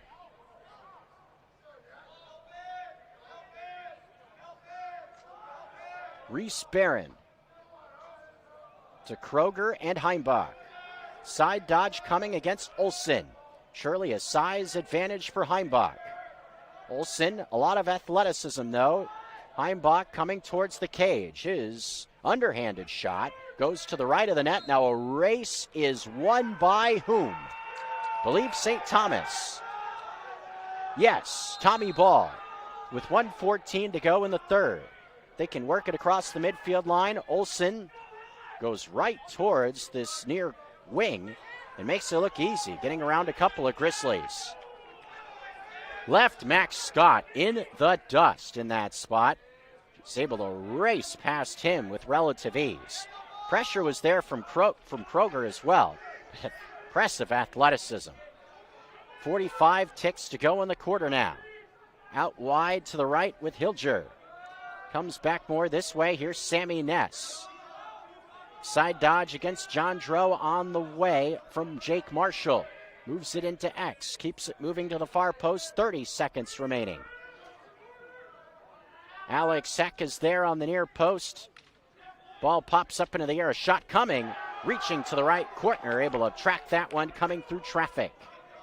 Erlandson with the look. Kortner looking for somewhere to go. Has that pass go out of bounds. A lot of pressure behind the net impacted that pass. Couldn't find, looked like Matt Klein. Only 12 seconds left. See how St. Thomas attacks this. Looking for their first goal of the quarter. 5, 4, pass bar wing. It's on the carpet. That will do it for this third quarter. St. Thomas, a 7-goal advantage. Thinking about the fourth quarter, beg your pardon. But Montana, the only team to score in that third. Still an advantage of 7, 10-3 lead for St. Thomas. Number 1 over number 4 Montana. But the Grizzlies definitely showing some signs of making adjustments in that third quarter. We'll see how the fourth plays out when we return on GrizLax.com, the ESPN MT app. Don't forget about that ESPN MT YouTube page and MCLA TV. It's easy to see why Montana is the treasure state. At the University of Montana, we look inside. We see an old truth with fresh eyes, that Montana's greatest treasure is its people.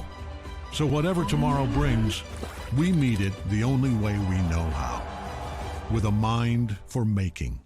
Because what's made in Montana is remaking the world.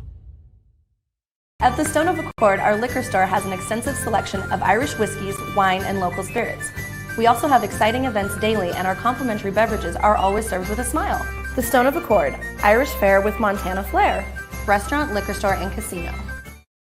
Bring the whole family to the Stone of Accord for a wonderful brunch. From traditional comfort food to eclectic specials, there's something for everyone to enjoy. And it wouldn't be a proper Missoula brunch without an Irish coffee and a mimosa. The Stone of Accord, Irish fare with Montana flair, restaurant, liquor store, and casino. Maybe a fitting little ad break for an early St. Patrick's Day celebration. Great joint there in Zootown, Montana. The Stone of Accord, one of our great sponsors of Montana Grizzly Lacrosse. We're back for the fourth quarter with St. Thomas leading things 10-3. Of course, St. Patty's Day just a few days away. What do you say? Far away from the month of May. Grizzlies will be in Fargo, North Dakota for a contest with North Dakota State, but still have 15 minutes more against these St. Thomas Tommies, trailing by 7. Face-off win coming towards the net of Montana, quickly coming out far wing. A shot is stopped by Kortner on the far post. Quick roll towards the net after the face-off win. Asa Deskins looking to come as quickly into the offensive end as he saw the Tommies. Working it to Sully Kroger. Man that's been pretty quiet so far this afternoon after what has been an outstanding offensive role to this point. Had to have been a key for this defense coming in, try to shut down 33 and white in this spot for Montana. And St. Thomas has done a very good job of doing just that. Reese Barron does have 2 goals today. Braxton McAngus trying to add to that total potentially, along with Barron in X. As Deskins waiting on the near post, doesn't go his way. Barron now thinking about a pass to Kroger, maybe trying to set him up to get going offensively. Quick move towards the middle. Pressure there from a familiar man. A shot stopped on the far post. Rebound initially ended up with Deskins. Now coming out of the fray with it is Tepper, able to make it across the midfield line. Ryan Hansen was right there with Kroger again. Another spot where we call number 7's name in purple for St. Thomas. Again, his ability just to stick with the attackmen and middies of the Grizzlies has been impressive to watch. Block, and X scored once in the first half. Moves it out wide to Buskey.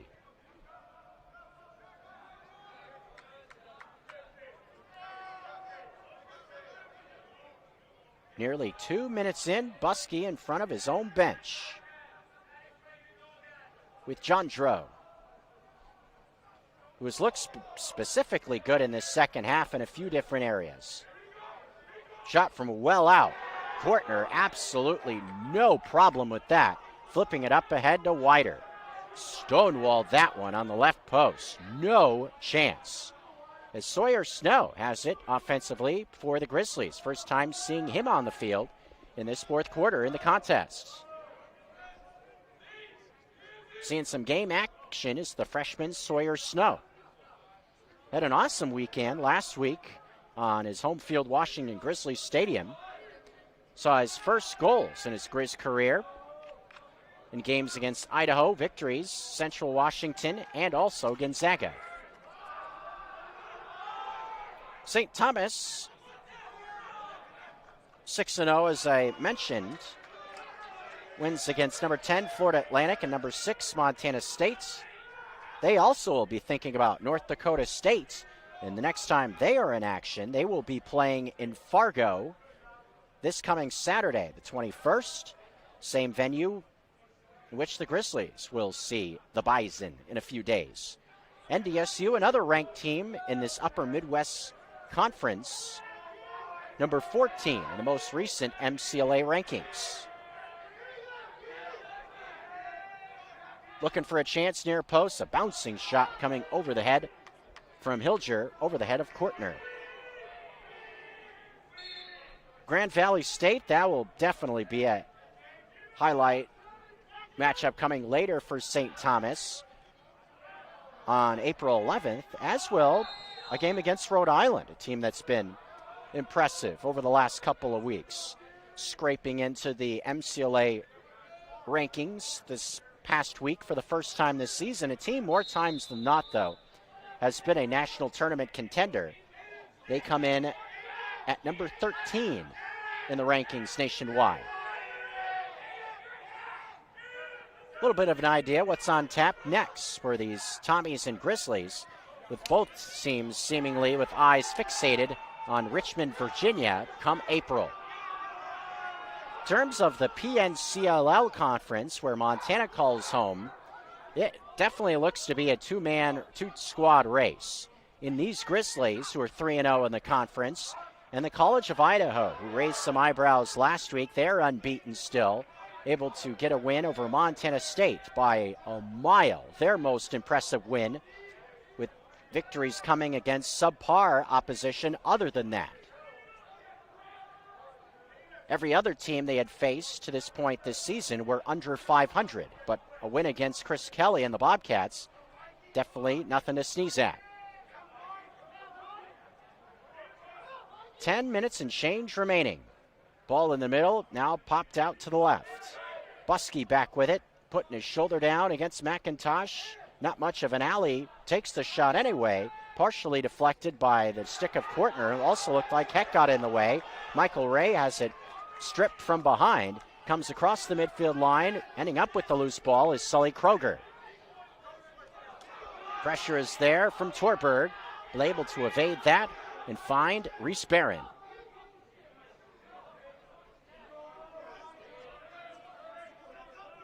Axel Heimbach finding Mac Angus.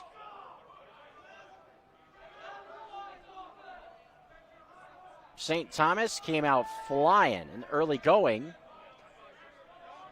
As I mentioned, in the first quarter, 6 goals. Montana's did a good job being able to fight their way into this one to a degree as this game has gone along. Definitely has looked much different as the game has rolled along. Heimbach's shot is stopped to the left of the cage. Penalty flag comes on out. Trying to reestablish possession. We'll see another whistle stop it. With seemingly both teams fighting for possession, a bit of a question of whom the penalty is against. Cross-check is the call, and it looks like it's against U of M.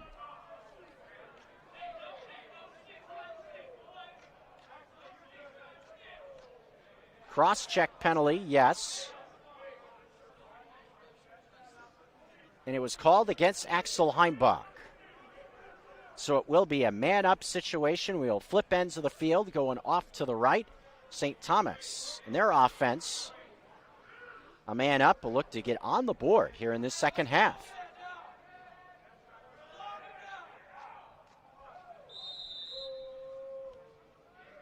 Maddox Olsen going to bring it in to play.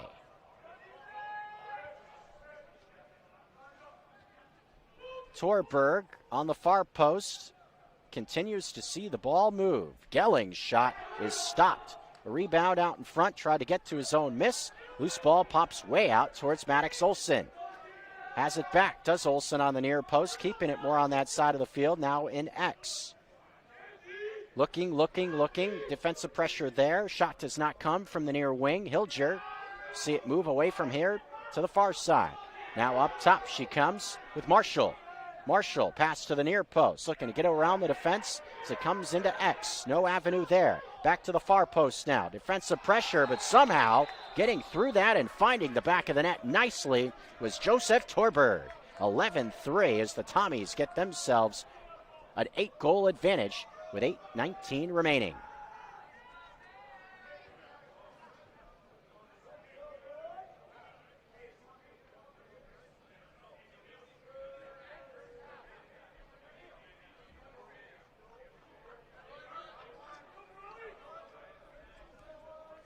A lot of pressure around the ball. As I mentioned, Torberg, big dude himself, was able to use that physical play and stature, get himself towards the net, taking on some contact, get himself the 11th goal of the afternoon, at least from his team's perspective. Battle off the face-off. A whistle stops play. I believe St. Thomas possessing after a bit of a scrum. Kiloji able to settle the ball down to a degree. Timeout has been called from the men in purple. 8:09 to go with St. Thomas leading things 11-3. Thinking about them being from the state of Minnesota, maybe call them on this Sunday the Purple People Eaters. Back with more from the Stillwater Dome after this.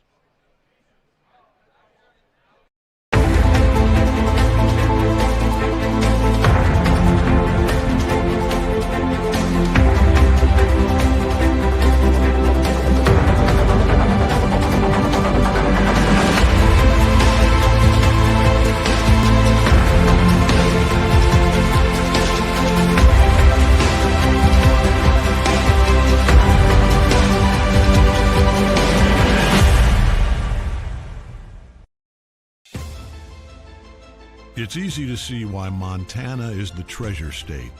At the University of Montana, we look inside. We see an old truth with fresh eyes, that Montana's greatest treasure is its people. So whatever tomorrow brings, we meet it the only way we know how, with a mind for making.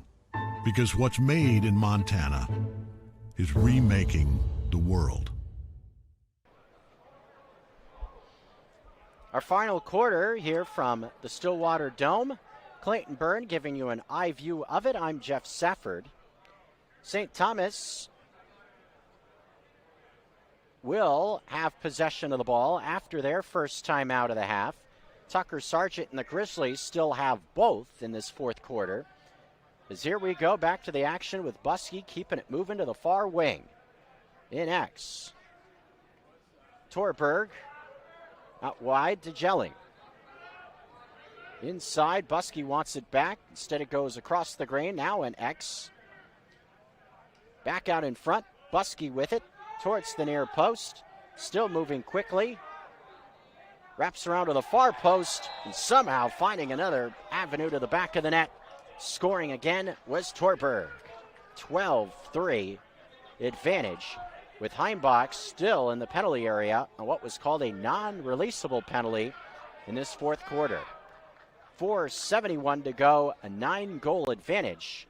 And another example of what I talked about with the St. Thomas team earlier. You give them an inch, give them a foot, they're going to take a mile. Give them any sliver, and they will pounce. Face off once again. Fuller trying to pick it, and he does. Initially, pressure knocks it loose from behind. Good support from St. Thomas as Dakota Rowan was there and has it back for the Tommies in this spot in our fourth quarter of action with 7 minutes and change to go. Heimbach still in the penalty area. Near wing, a shot goes off a helmet, and a Grizz player goes down in a heap. Oh, man. Team trainer for the Grizzlies, Haley Adams, is going to race out and check on the injured player. Jumping up quickly is Alex Heck. So that was good to see. Specifically thinking about it being Alex Heck, this senior. Grizz fans may remember a spot last year at the conference tournament over in Nampa, Idaho. The conference PNCLL semifinals, a sequence just like that actually, with a shot coming towards a wing, Heck going out to challenge the shot. Shot literally went off the head of Alex Heck and knocked him out cold. Able to jump up quickly here and come off the field, so that's good to see. Crazy how lightning strikes twice in that spot. Have a shot go right off the dome to the same player 2 years in a row. Wild. Looks to be okay, as now Kortner tries to do his best quarterback impression, flipping it towards Jandro. Looks a little bit more like Kyler Murray in that spot, flipping it over his head. Maybe having a little fun with potentially some Minnesota Vikings fans tuned into this broadcast. I gave you the Purple People Eater soliloquy earlier, a famous defense in Vikings folklore. Figured I had to flip it a little bit towards the other direction, right? Kyler Murray, the seemingly new starting quarterback for the Minnesota Vikings next season. Here's Reeser on the far wing, looking for space. Couldn't get a shot off, but able to pick it off the carpet after seeing it knocked off his stick. Found McAngus in front nicely, but the defense converges, seemingly as quick as he found the ball. Racing the other way is Christopher Tornell. Eventually settles things down with 6 minutes and change left in our fourth quarter.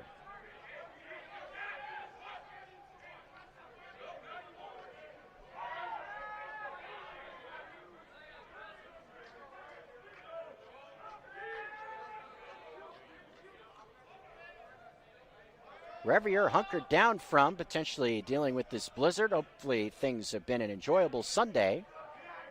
Maybe folks an early jump on St. Patty's Day.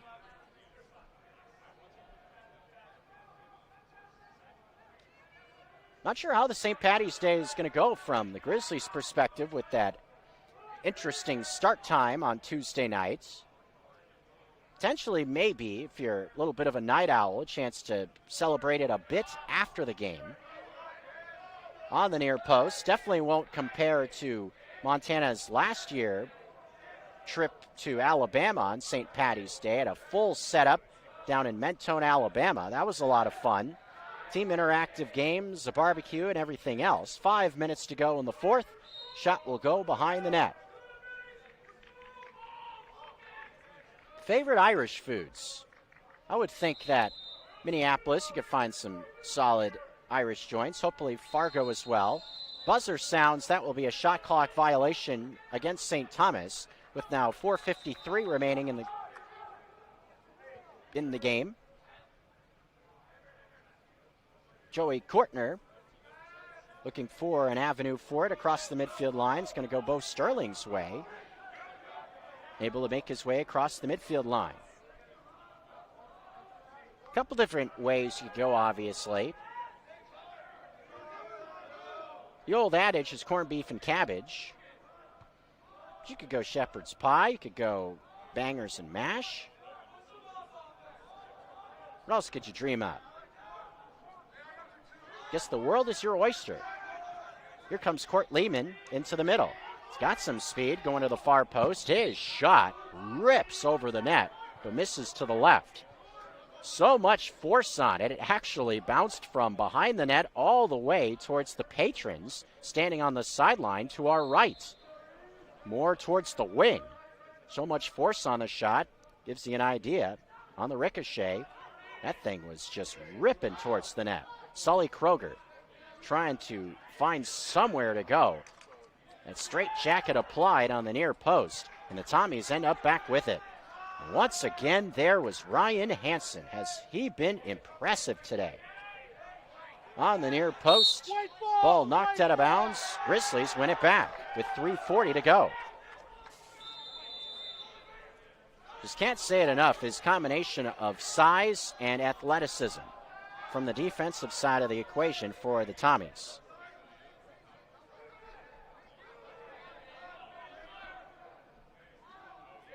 Second year defenseman out of not too far down the road in Eagan, Minnesota. 4 ground balls, or 8 of them rather, this season coming into today. Had 4 of them all of last year. Here's Reeser with 2 men right around him.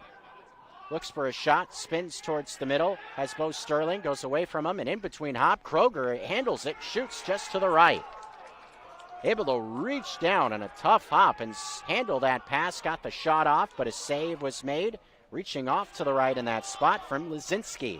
Across the midfield line come the Tommies. Near wing, here comes Erlandson going more into the corner with it. Again, using that clock in this spot are the Tommies, within the situation where they have the sizable lead.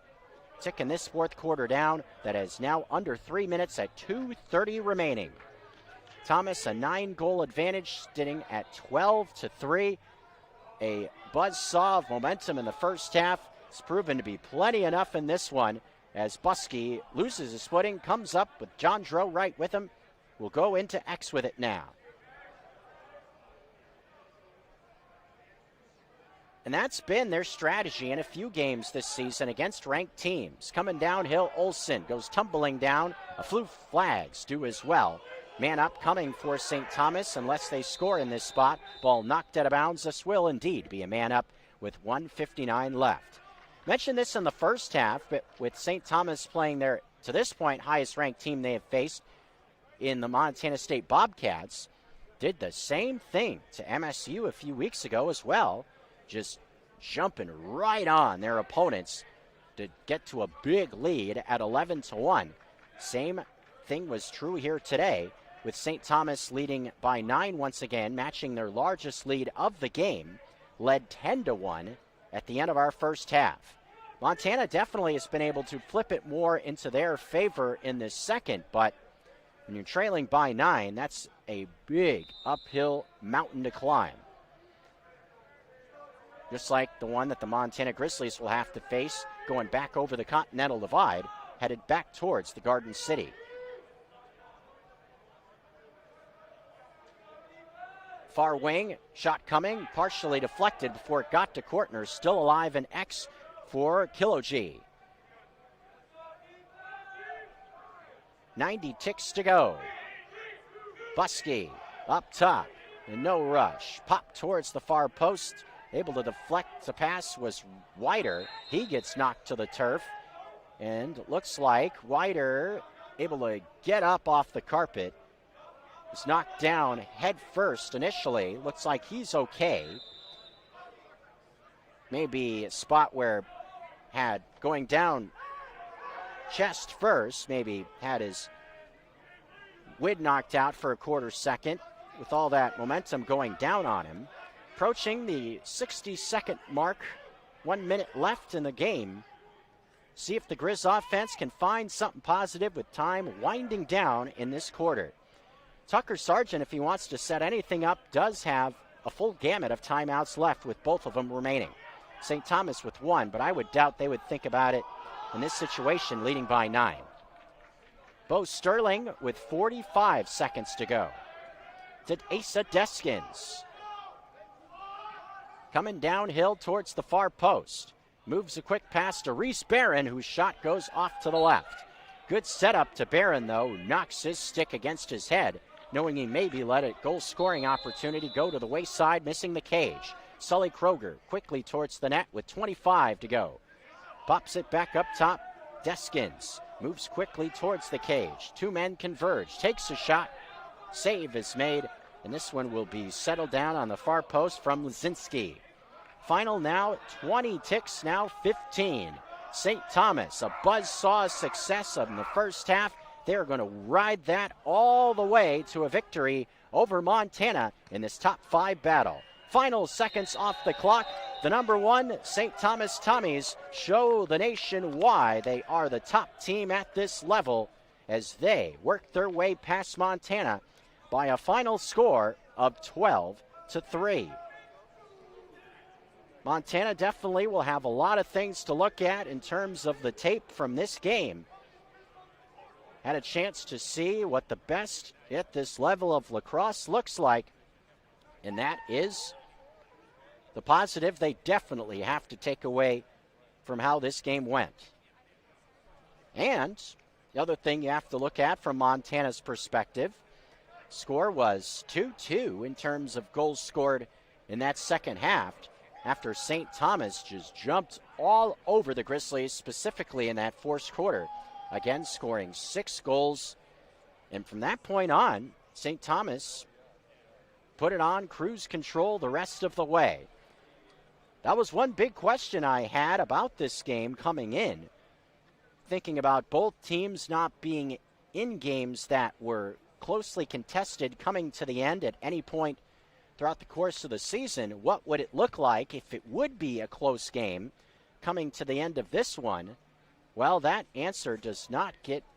question does not get answered today as St. Thomas blows past yet another opponent in the 2026 season. In the 2 games combined this weekend against both Minnesota Duluth and these Grizzlies, they outscore their opponents, doing some quick mental math here, 31-4. Definitely showing why they are the benchmark of this level of college lacrosse. Montana will have some challenges left on the schedule. Another ranked team coming on Tuesday. Also ranked games on tap against the rival Montana State, number 6, and the College of Idaho, ranked at number 5 in the country throughout the course of the season. Definitely some things to be learned from this one today, and we'll see how things play out in Montana's next game on Tuesday. The Grizzlies, again, will have Monday off, chance to have some team building sort of time together. We'll be cruising around the Mall of America and probably working their way through the snow on their way back towards the team hotel tonight. Whatever side of the equation you decided to join us from, glad you did. Whether rooting on the folks in purple and white or the maroon, white, and silver, from the Grizzly perspective, glad you decided to do it. Cool moment at midfield as well, thinking about Isaac Fuller, face-off specialist from the Grizzlies, a Minnesota native himself, visiting with Jamison Barrows, number 25 from St. Thomas. Have to know each other from both being from the state of Minnesota. Cool to see them exchanging pleasantries after the game. But whatever side you came to us from, whether from a blizzard, maybe stuck in a basement someplace from a Minnesota perspective, or from the Griz Lacrosse family, glad you decided to come along for the ride with us. Montana next in action again on Tuesday against North Dakota State. Maybe get yourselves a little bit of a late cup of joe, or maybe take a nap or something before that one. 9:30 Central Time, opening face-off, not AM, PM. So MCLA Lacrosse after dark will definitely be the idea there. For the cameraman, Clayton Byrne, back in studio at the Missoula Broadcasting Company with ESPN MT, thanks to Tommy Evans. And from Prodigy Media and MCLA TV, thanks to Rick Cladis. I'm Jeff Safford. That's going to wrap things up for us here from the Stillwater Dome in the Minneapolis region. Montana on the losing end of things against St. Thomas. Tommy's win 12-3. We'll see you next on Tuesday for more Montana Grizzly Lacrosse. Number 1 over number 4. Back on Tuesday for more Griz Lacrosse action.